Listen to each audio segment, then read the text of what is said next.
backfire. It's an incredibly offensive item, but if you just get global, then Delina gets a decent amount of farm. She can just blow you up instantly.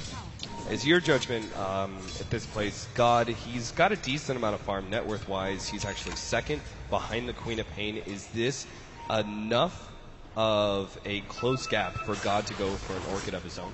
No, I think that as soon as he sees S4 have the Oblivion Staff, he should get something like the Eagles. He's pretty far behind right now. If he rushes her for the Orchid, he's going to be probably 3 or 4 minutes behind, and they can't afford to just stay static on the map for 3 or 4 minutes without farming at all. And I just think it's more important for G to have that defensive capability in case he decides to go in. Especially for the late game when the Queen of Pain eventually gets something like a BKB, and you can't just rely on the global silence. Now, pushing down that bottom tower has actually opened the enemy jungle up to Team Secret. As you can see, Rise utilizing that one quite efficiently. We also saw Puppey and S4. They're going to dive top. Taking some of it.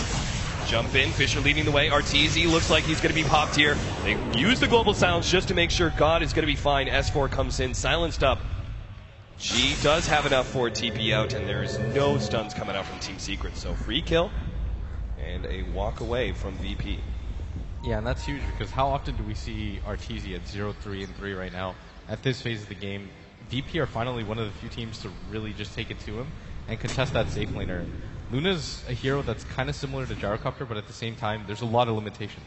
The hero relies on being able to 5-man group up, and he just doesn't have the farm to be able to do so. And oh, this is going to be sick timing right now because if S4 dies to this is going to slow him down so much.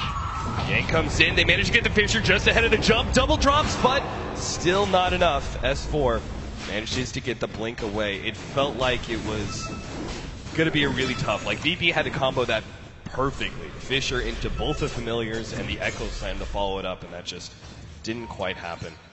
Arteezy, he's smoked up. He actually runs into FNG here. They know someone is around. Meanwhile, S4 still managed to pick up the kill there on the Visage. Going back to that bottom lane, though, the Laguna Blade getting put out on Zai, brings him a little low. God has a lot of mana, jump for it, and will start going for Arteezy, locking him down. Beautiful choice. They do not want to let Arteezy get off his ultimate. And that's a 4th death for Arteezy, and although S4 is snowballing really hard on this Queen of Pain, it's still a Queen of Pain. One of the limitations of the heroes, and what it makes it kind of more as like your strong hero, which is getting a lot of farm, is that she still doesn't have a lot of HP, and if you feed a 5-0 spree to somebody like a Stormstrider, all of a sudden they jump ahead of you. Right.